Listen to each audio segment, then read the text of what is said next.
La industria nacional es fundamental para impulsar la economía y hacerle frente a la crisis mundial. Por eso me da mucho gusto acompañarles con motivo de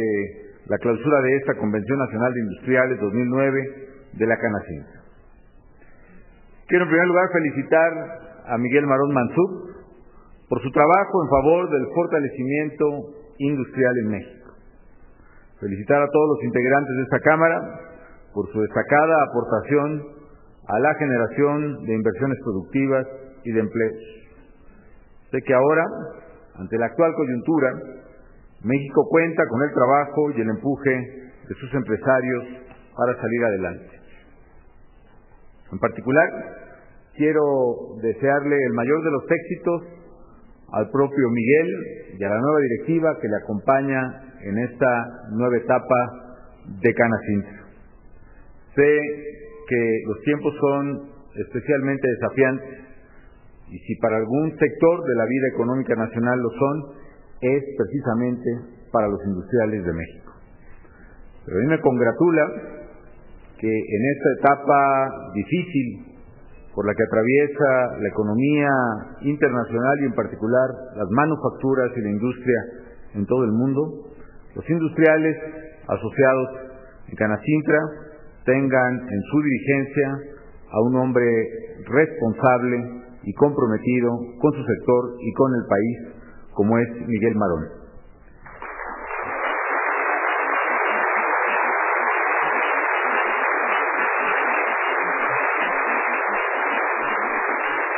Quiero además decirles algo que,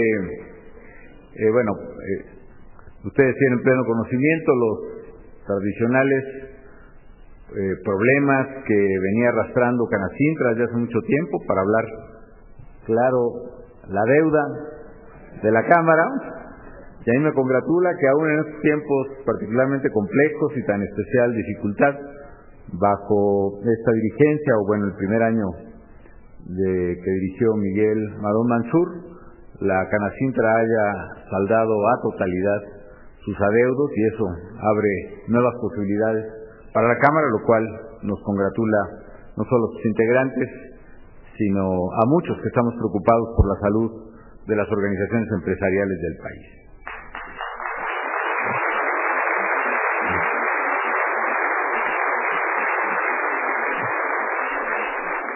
En estos momentos, amigos, quiero referirme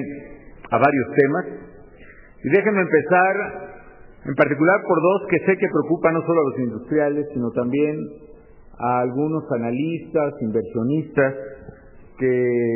incorporan preocupaciones en su análisis sobre México, algunas ocasiones referidas al tema de seguridad, otras referidas al tema económico. Hoy quiero empezar por referirme a preocupaciones que tienen que ver con el tema de carácter económico. La primera está relacionada con el impacto de la crisis mundial en nuestro país y la segunda con la evolución de las finanzas públicas en el corto y mediano plazo. Por la primera, por ejemplo, se dice que México está tan cerca del epicentro de la crisis mundial, que es básicamente la economía de Estados Unidos, que si ha sido afectado con tal rudeza en tantas crisis anteriores, con mucho mayor razón será afectado en la crisis actual. Ese es un primer grupo de reflexiones que impactan o afectan la percepción de México. La otra es que una vez puesta en práctica una política anticíclica de casi 2 puntos del Producto Interno Bruto, que es lo que estamos incrementando el gasto público para hacerle frente a la recesión, ¿cuál puede ser la suerte de las finanzas públicas de México y si éstas no corren un riesgo de fondo precisamente al estar forzando la salud de las propias finanzas? Déjenme hacerle referencia a estas dos cuestiones. Sobre el primer tema, insisto, existe la percepción de que esta crisis, dada la cercanía de México con Estados Unidos, le afectará especialmente y con tanta o mayor gravedad como le pudiera haber afectado en otras crisis anteriores, en 94, 95, en 87, en 82, en 76, etcétera. Déjenme decirles, amigas y amigos, que a diferencia de esas crisis que ustedes, que son gente de trabajo, gente de bien, que las ha padecido precisamente, a diferencia de aquellos eventos económicos, esta no solo no ha sido generada en nuestro país, sino que además permite a México enfrentarla con una economía que está singularmente en mucho mejor situación para hacerle frente. Y varias son las fortalezas de nuestra economía que nos diferencian de coyunturas económicas similares que hemos vivido en el pasado y que por supuesto no quisiéramos volver a vivir. En primer lugar, haciendo un recuento muy rápido ante ustedes, hoy contamos con sólidos fundamentos macroeconómicos que no contábamos en ocasiones anteriores. Esto se refleja, por ejemplo, en indicadores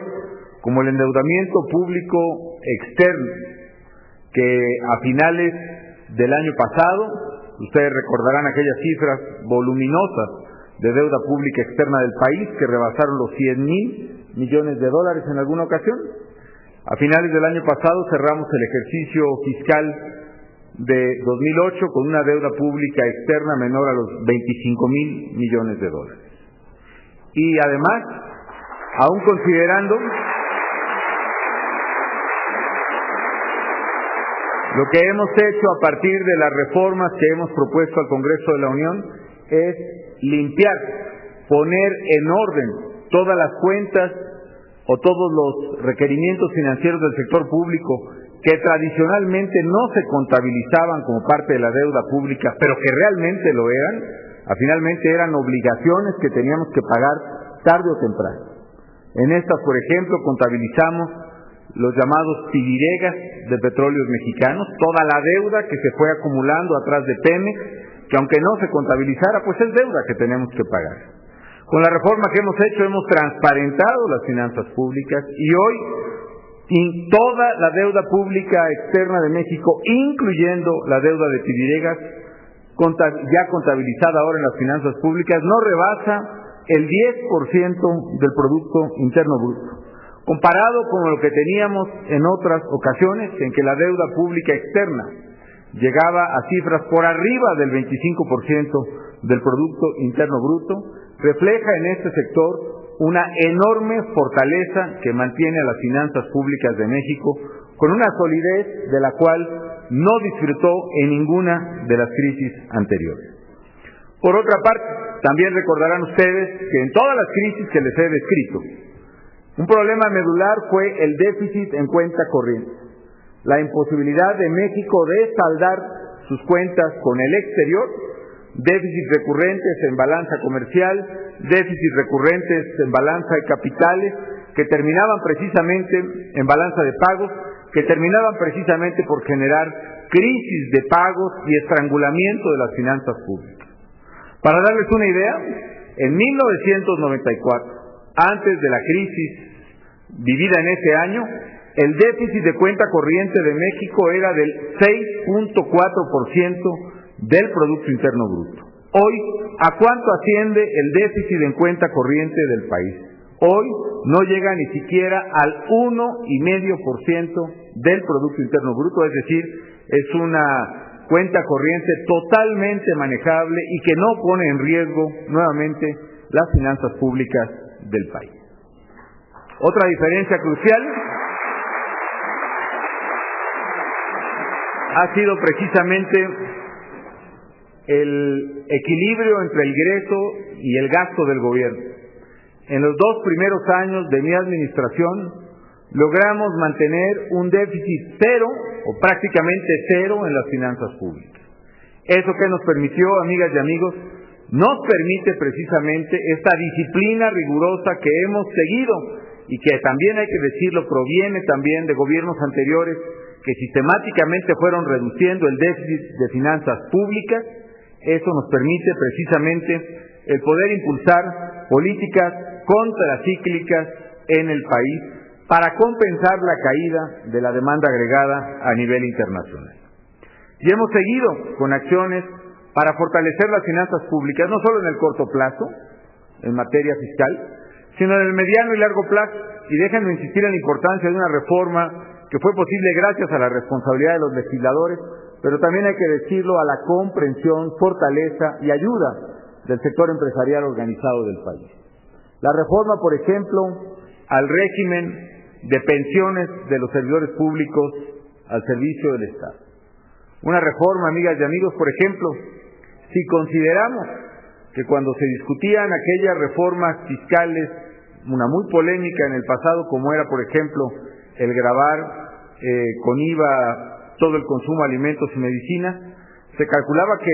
el sector público federal obtendría más o menos recursos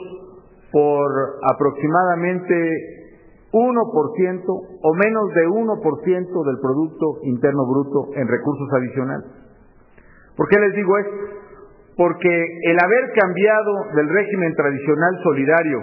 al régimen de cuentas individuales de los trabajadores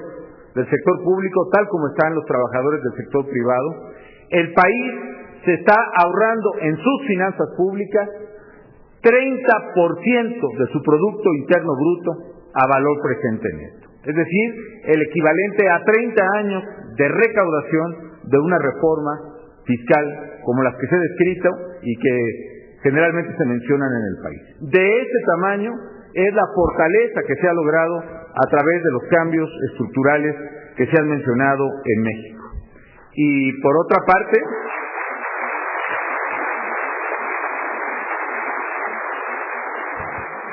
eso nos permite verdaderamente tener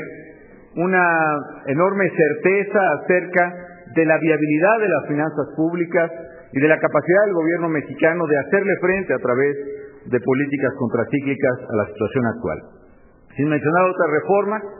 como la reforma en materia energética, que permite que en México haya finalmente la posibilidad de inversión complementaria a la de Pemex mismo en las áreas de exploración y explotación de petróleo y gas natural, lo que va a permitir reconstruir la capacidad productiva del país en el mediano plazo. Hay otras reformas, que no me extiendo más, que tienen que ver con la vida institucional del país, la reforma en materia de seguridad y procuración de justicia o la reforma al entramado institucional de México, y aprovecho desde luego para saludar también al consejero presidente del Instituto Federal Electoral, que le dan solidez y viabilidad a la vida nacional. Otro factor, amigas y amigos, que es absolutamente diferente de lo que había frente a otras crisis económicas que hemos vivido, es la posición del sistema bancario y financiero. Si ustedes observan,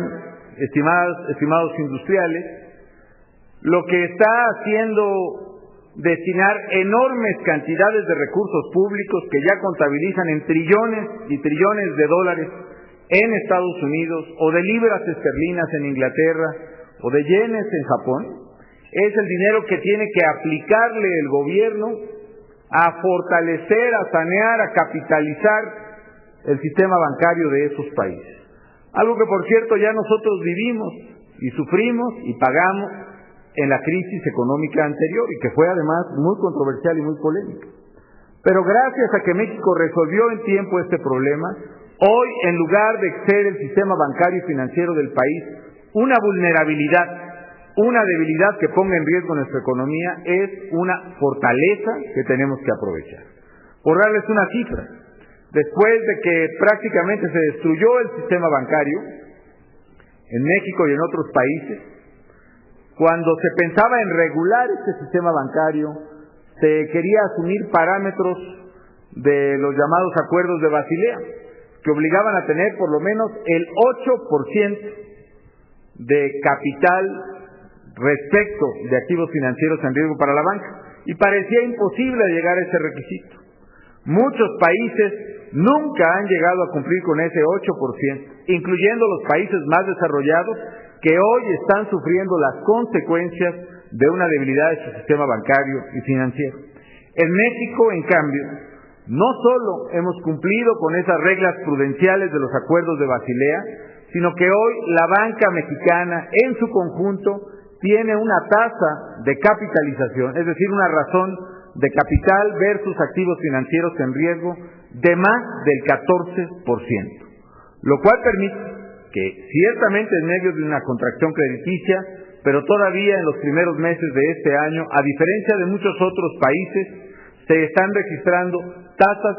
positivas de crédito al sector productivo, ciertamente menores a las del año pasado y ciertamente menores a las que necesitamos, pero a final de cuentas es un dato significativo que no contamos con él en crisis pasadas. Una segunda preocupación, les decía, amigos, bueno, entonces está bien, el gobierno está actuando, tiene con qué hacerlo, tiene finanzas ahorita sanas, pero ¿qué va a pasar en el 2010? ¿Qué va a pasar cuando pase la crisis, pero también se empiecen a reflejar faltantes en las finanzas públicas? Y para hablarlo con toda claridad, amigas y amigos industriales, hay analistas que piensan, bueno, ahorita el gobierno, hay otra fortaleza que por cierto no he mencionado, ustedes la conocen. El petróleo en el mundo, como consecuencia también de la crisis económica, se redujo de precio, bajó de $130 el barril a $35, incluso $30 el barril llegó a estar hace un mes y medio. ¿Qué va a pasar con el gobierno mexicano que depende tanto del petróleo? Como ustedes saben, también cuando estaba en su apogeo el precio del petróleo, el gobierno mexicano, por conducto de la Secretaría de Hacienda, salió al mercado internacional, compramos coberturas, es decir, los famosos derivados. Ciertamente yo he dicho que no todos los derivados son malos, especialmente los que estamos cubiertos nos ha ido bien con algunos de ellos derivados, que nos permiten que cualquiera que sea el precio del petróleo mexicano a lo largo de todo el año, nosotros tenemos garantizado para las finanzas públicas un ingreso de $70 por cada barril de petróleo que exporte el gobierno de México o petróleos mexicanos. Con lo cual nos garantiza poder ejercer el gasto público para el ejercicio fiscal 2008. Y habrá quien dice, bueno, pero ¿qué va a pasar en el 2009? Cuando efectivamente quizá no se puedan conseguir las mismas coberturas financieras, o también, hay que decirlo, la baja en la actividad económica se va a ver reflejada en una baja en la recaudación. Para eso también hemos actuado con prudencia, de la mano con el Poder Legislativo, y en México tenemos ahorrado, tenemos ahora mismo en reservas, en los famosos fondos de estabilización petrolera para el gobierno federal, fondos de estabilización petrolera para las entidades federativas, fondos de estabilización petrolera para el propio Petróleos Mexicanos.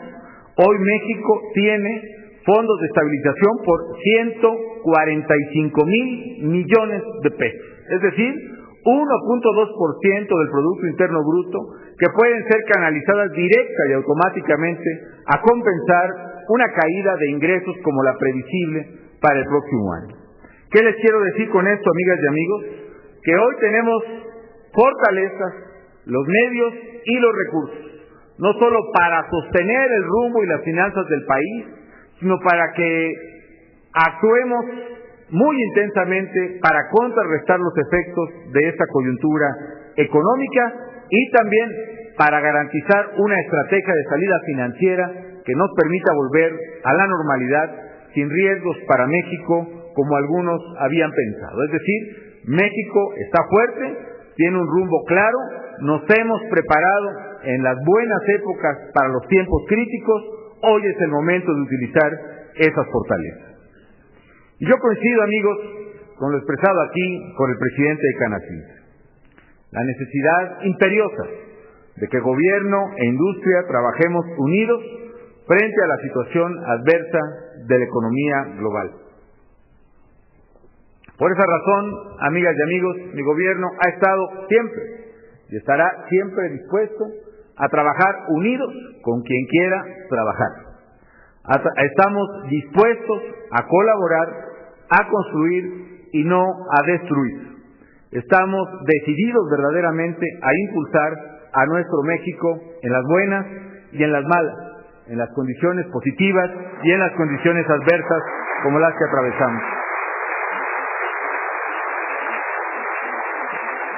Por esa razón, hemos puesto en marcha estas medidas contracíclicas que rápidamente hago un recuento de algunas de ellas. Uno, por ejemplo, lo que preocupa a los industriales de Canacintra, a los más pequeños, a los que tienen menos acceso al crédito, a los que tienen más dificultad de sacar adelante su industria. Sabemos que esta es la preocupación principal de muchos de ustedes. Y por eso también, en los dos primeros meses de este año, hemos puesto en marcha el mayor programa de financiamiento para las pequeñas y medianas empresas en el país. El Fondo PYME, que antes era singularmente pequeño y además se daba como subsidio a algunas empresas, es decir, a una pequeñísima minoría de ellas, hoy lo estamos utilizando como un colateral. Es decir, estamos financiando diversas instituciones financieras. En lugar de que el pequeño empresario tenga que poner su coche, la hipoteca de su casa, para sacarle crédito para su pequeño negocio, lo que estamos haciendo es atravesar, como se dice, el Fondo PYME para de ahí garantizar, establecer colaterales para créditos a pequeñas y medianas empresas. Y les decía, en los dos primeros meses del año detonamos créditos ya por más de 5,400 millones de pesos para apoyar más de 10,000 pequeñas y medianas empresas. Esto representa, amigas y amigos, que en el peor año de situación económica mundial ha sido el mejor año de otorgamiento de crédito pymes en México. Tan solo comparado contra el año pasado es 15% superior en esta materia, apoyado por la banca de desarrollo del gobierno federal. Y además, ayer anuncié que a través del Fideicomiso México Emprende vamos a subastar ya otros 500 millones de pesos, con lo cual lograremos multiplicar crédito por, estimamos, 50,000 millones de pesos adicionales a través de los diversos sistemas de apalancamiento que están diseñados. En segundo lugar, al igual que ustedes, tenemos muy claro la importancia de la industria a través del fortalecimiento de las cadenas productivas. Queremos fortalecer las cadenas a través de acciones concretas. Por eso estamos agilizando las compras del gobierno federal para cumplir, como lo haremos, con nuestro compromiso, de que por lo menos el 20% de todas las compras que haga el gobierno federal, su sector central, sus secretarías o sus dependencias como Pemex o Comisión Federal de Electricidad, el 20% van a hacer compras a pequeñas, medianas y microempresas del país.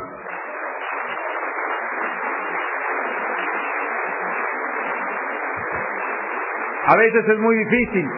poderle vender al gobierno, lo sé, pero por ejemplo estamos constituyendo mecanismos, ya creamos un fideicomiso con 5,000 millones de pesos en Pemex, diseñado ¿para qué?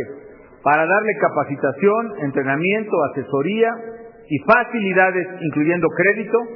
a las medianas, pequeñas y microempresas del país para que puedan darle proveeduría a Petróleos Mexicanos. En tercer lugar, estamos tomando medidas para brindar a nuestro aparato productivo insumos competitivos a precios competitivos que requiere para fortalecerse y crecer. Sé muy bien, no solo porque ha sido una queja insistente de los industriales del país a lo largo de muchos años, sino es que de décadas, que uno de los costos que más dificultan la tarea de producir en México en la industria son las tarifas eléctricas. Este mes, por ejemplo, a partir de las reducciones que hemos registrado el año pasado, primero a más del 50% de la tarifa hora punta, y a partir del acuerdo en apoyo de la economía familiar y del empleo de enero, reducciones adicionales en mediana y alta tensión, este mes de marzo, las tarifas de mediana y alta tensión en el país van a estar a un nivel cercano al que tuvieron hace casi 2 años, en 2007, y la tarifa de baja tensión se va a encontrar por debajo del nivel que tenía hace un año. Y no solo la baja que estamos haciendo en las tarifas de luz industrial, sino combinado también, y esto ciertamente es una externalidad, pero vale la pena ponerla en la contabilidad, si combinamos la baja en las tarifas de CFE o Luz y Fuerza del sector industrial con la variación que ha registrado el tipo de cambio, hoy, algo que los industriales han sido muy acuciosos siempre en observar, nuestra estimación es que por primera vez en mucho tiempo las tarifas eléctricas que se pagan en la industria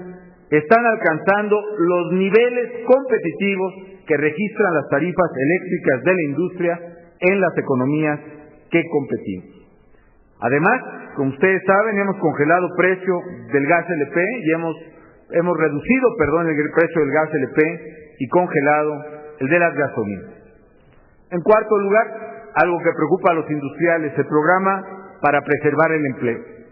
Ya se han inscrito decenas de empresas mexicanas, especialmente afectadas por esta contracción de la demanda de las compras de Estados Unidos y de la economía en general, y con el programa de paro técnico, es decir, si llega a un acuerdo la empresa con su sindicato en determinados requisitos, el gobierno federal está dispuesto a pagar un tercio del salario, la empresa otro tercio del salario y el trabajador a sacrificar un tercio del salario con tal de no perder su empleo. Y así, en poco más de un mes que se ha estado aplicando el programa de preservación del empleo, ya son 160,000 trabajadores formales en México que están protegiendo su fuente de trabajo con este programa. En quinto lugar, amigas y amigos, estamos impulsando un proceso de acompañamiento del sector empresarial mexicano, particularmente para monitorear las condiciones de la competencia comercial. Yo he dicho insistentemente y lo refrendo, creo en el mercado y en la competencia global, pero también creo que esta debe ser justa, en condiciones equitativas y precisamente sin alteraciones en los lugares de origen que propicien una competencia desleal para los mexicanos. Y así que como hemos cumplido nuestros acuerdos internacionales, también hemos hecho valer la voz de las industrias en México. Por ejemplo, en el caso de China, a la vez que negociamos una prórroga en las cuotas compensatorias negociadas hace varios años y que afectaban a varias industrias nacionales, también a la hora que hemos observado comportamientos de dumping en favor de sectores exportadores de ese país,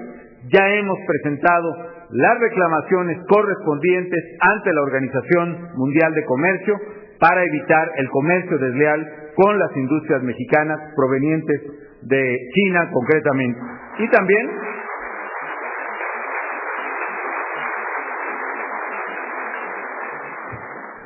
dado que tenemos un acuerdo internacional que costó a ambos países mucho negociar y que nos hemos empeñado en hacerlo cumplir, una vez que se ha prácticamente reconocido el incumplimiento de los Estados Unidos en la materia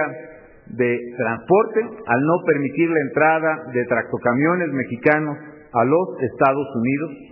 en justa compensación y en estricto ejercicio de los derechos contenidos en favor de México en el Tratado de Libre Comercio con Estados Unidos y Canadá, hemos establecido aranceles compensatorios para 90 productos norteamericanos, también en protección de la industria nacional.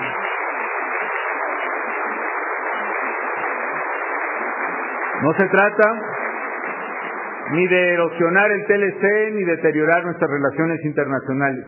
sino simple y sencillamente hacer uso de lo que tenemos derecho de acuerdo con el marco jurídico internacional para proteger precisamente el comercio justo. En síntesis, amigos, el gobierno federal ha usado y seguirá usando todas las herramientas a su disposición para proteger a los mexicanos en este entorno internacional adverso. Sé que hay mucho que hacer y seguiremos trabajando todos los días por buscar nuevas medidas que ayuden en mucho o en poco, pero que ayuden verdaderamente a el sector productivo nacional. Medidas encaminadas a fomentar mayor inversión productiva, encaminadas a proteger nuestros empleos, encaminadas a facilitarle hasta donde sea posible la vida a los productores nacionales. Hoy quiero anunciarles, quiero compartirles dos medidas que están encaminadas precisamente a esto, a fomentar la inversión productiva, a apoyar la actividad económica y también a proteger empleos. Una de ellas es un decreto que favorece la repatriación de capitales y con ello la inversión en México, y la otra es un paquete de facilidades fiscales para los contribuyentes. Por la primera, promulgaré un decreto para promover la pronta repatriación de capitales mexicanos que hayan permanecido invertidos en el exterior antes del 1 de enero de este año. El objetivo del decreto es fomentar la inversión productiva y la generación de empleos, con acciones que promuevan que los recursos mantenidos en el extranjero retornen al país y se inviertan en beneficio de los mexicanos.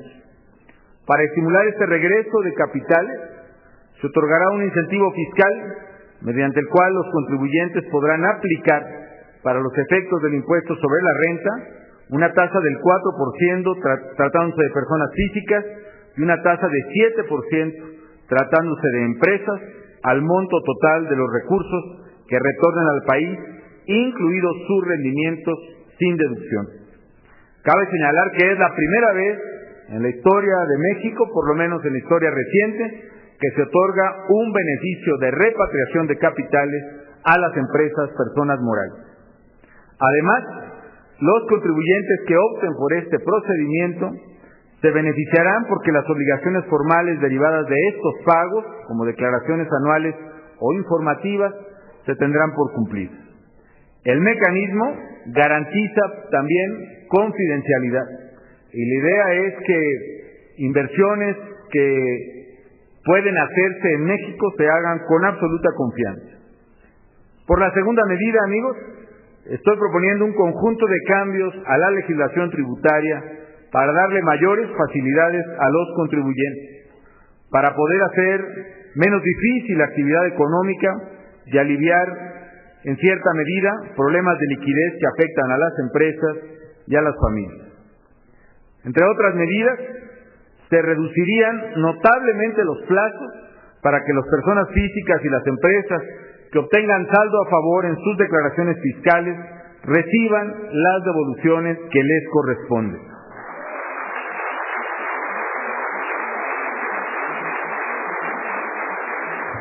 Las personas físicas, por ejemplo, recibirán, si lo aprueba el Congreso, la devolución de su saldo a favor en un plazo no mayor a 15 días.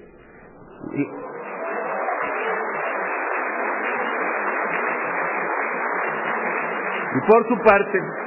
las empresas proveedoras del gobierno recibirían en 20 días y no en 45, cuando menos como ocurría antes, la constancia u opinión de la autoridad fiscal de que están al corriente en el cumplimiento de sus obligaciones fiscales. También se plantea que este año las empresas puedan pagar en parcialidades los impuestos retenidos y generados con fecha anterior a 2009. Esto permitiría a muchos contribuyentes regularizar su situación fiscal,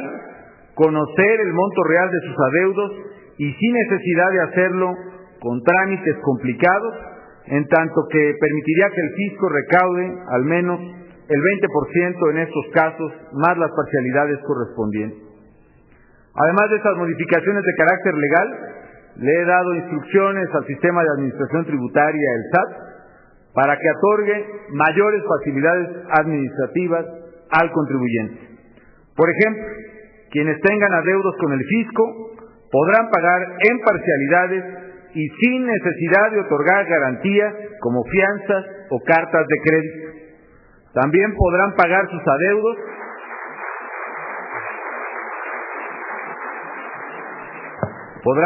adeudos fiscales directamente en un banco, sin necesidad de acudir a las oficinas de Hacienda y sin enfrentar procesos de embargo o sin los costos que dichos procesos y trámites implican. Quienes tengan adeudos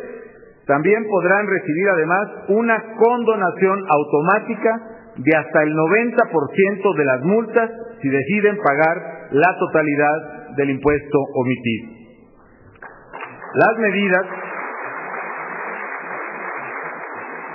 Las medidas e iniciativas que hoy les comparto, amigas y amigos industriales, y otras más que anunciaré en las próximas semanas, se suman al esfuerzo continuo del gobierno federal para responder a los desafíos de la crisis. Son parte de una estrategia de atención responsable a las dificultades generadas por la turbulencia económica mundial. Estrategia que iniciamos ante los primeros indicios detectados de esta crisis global que se ha agravado y extendido, y que habremos de continuar, porque las adversidades, vengan de donde vengan, nunca serán mayores que la voluntad de los mexicanos para superarlas. Amigas y amigos, frente al difícil entorno económico internacional, México tiene un rumbo claro. Estamos enfrentando con determinación los problemas más urgentes de nuestro país. Estamos enfrentando no solo los problemas económicos, como los he descrito en esta convención, sino también problemas añejos de México que requieren precisamente firmeza y determinación para enfrentarlos y solucionarlos, como es el problema de la seguridad pública en el país. El gobierno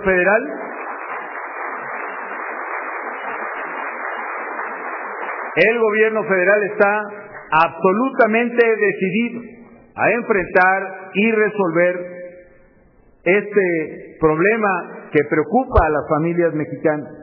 y por mi conducto le refrenda nuestro absoluto compromiso de no descansar, ni dar tregua, ni cuartel, hasta ver restablecida la seguridad y la tranquilidad de las familias mexicanas en todo el país.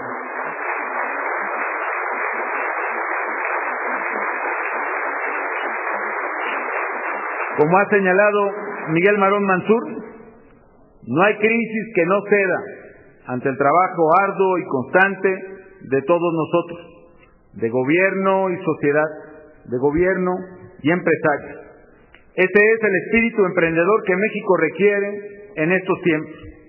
Hoy el país necesita que todos sigamos esforzándonos por él, que sigamos poniendo lo más alto de nuestras capacidades y aptitudes para que entre todos logremos superar, como estoy seguro superaremos, los retos que se presentan. Yo los convoco a que sigamos sumando esfuerzos para que nuestro querido México retome con rapidez la ruta del crecimiento. Sigamos trabajando fuerte por México, como lo ha dicho el presidente de Canacintra. Felicidades a todos y mucho éxito a la nueva dirigencia.